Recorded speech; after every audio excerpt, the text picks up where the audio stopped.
Alors, bonjour chers amis. Aujourd'hui, on parle d'un sujet que certains croient être terminé, l'affaire Coq Sportif Fecafoot. Euh, L'affaire est très loin d'être terminée et elle est encore plus grave qu'on puisse l'imaginer. Dans la mesure où Coq Sportif réclame désormais plus de 12 milliards de francs CFA à la Fédération camerounaise de football, dans le cadre de la rupture illégale du contrat qu'il a lié avec la Fédération camerounaise de football. Récemment, on a pu voir que le conseiller Afrique du président français Emmanuel Macron s'est rendu au Cameroun, Franck Paris, et il a rencontré le président de la République Paul Biya, et par la suite il a rencontré le ministre des Sports Narcisse Kombi-Moelin. C'est à la suite de cet entretien que le président de la République a demandé au gouvernement d'entamer directement des discussions avec Coq Sportif pour lui apporter une solution sur la table. Il faut comprendre que loin des émotions, il y a deux variables qu'il faille prendre en compte dans cette affaire. La première variable est celui de la coopération judiciaire.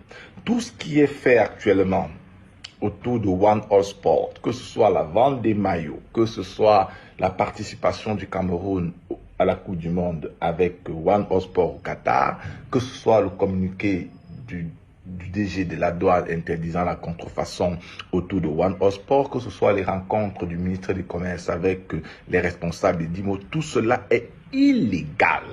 Je dis bien c'est illégal.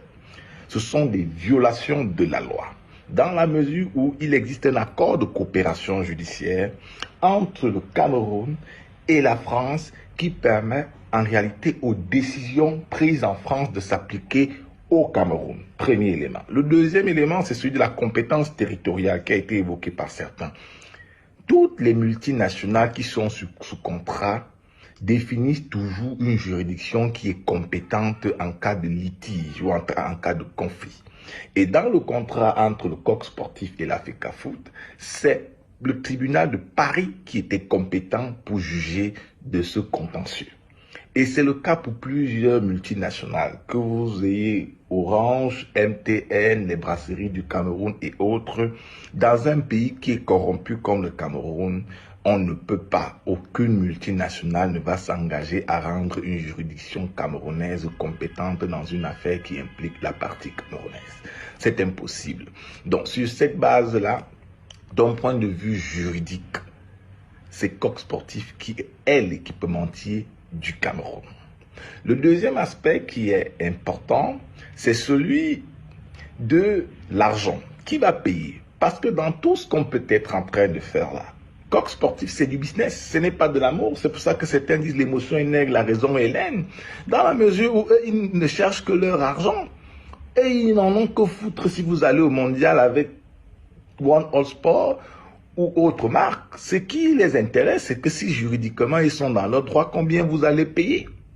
Donc à ce stade, on est à un niveau où ils réclament actuellement plus de 12 milliards de francs CFA. Et compte tenu de cela, le président de la République a demandé au gouvernement de lui proposer une solution sur la table. Pour ceux qui ont suivi le passage du président de la Fédération camerounaise, Samuel Eto'o, à Canal 2, ils ont pu remarquer qu'à un moment donné, il était très doux et il a même indiqué clairement qu'il était prêt à négocier. Par la suite, vous avez remarqué qu'il s'est rabiboché avec le ministre des Sports, Narcisse Kombi-Moelin, à qui il fait les yeux doux. Simplement parce qu'il sait très bien qu'actuellement, au sein du gouvernement, on est en train d'examiner la possibilité de trouver un accord avec Coq Sportif et lui, il n'est pas associé à ces négociations. Les instructions viennent directement de la présidence de la République et Paul Biya n'a pas confié le dossier à Ferdinand Ngongo, qui est le secrétaire général de la présidence de la République, mais il a confié le suivi du dossier à Samuel Vondoayolo. Parce que Paul Biya sait très bien que Eto'o-Fils a manœuvré avec sa société Écran avec la base de Ferdinand Ngongo. Donc, le directeur du cabinet civil attend les conclusions du ministre des Sports qui, au-delà d'être juriste, est en charge des questions de sport. Donc, c'est depuis plus d'une semaine que ce dossier est en cours au niveau du ministère des Sports.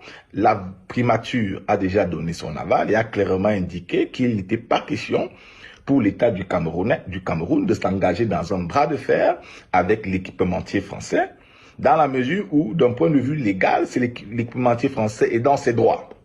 Et l'équipementier français, qui a été consulté par le gouvernement camerounais, a évoqué 3 hypothèses.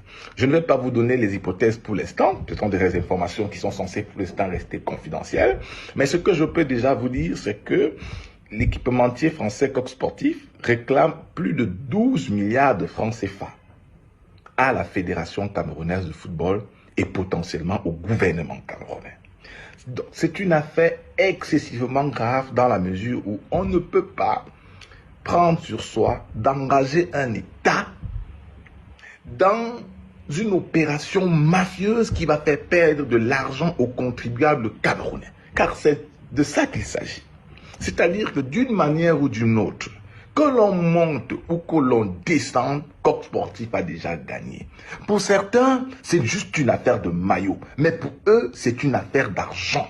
Or, qui va gagner de l'argent? C'est certainement Coq Sportif et ça ne peut pas être la FECAFOOT.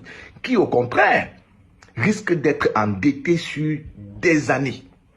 C'est pourquoi le gouvernement intervient. Mais Paul Biya n'intervient pas aussi pour rien.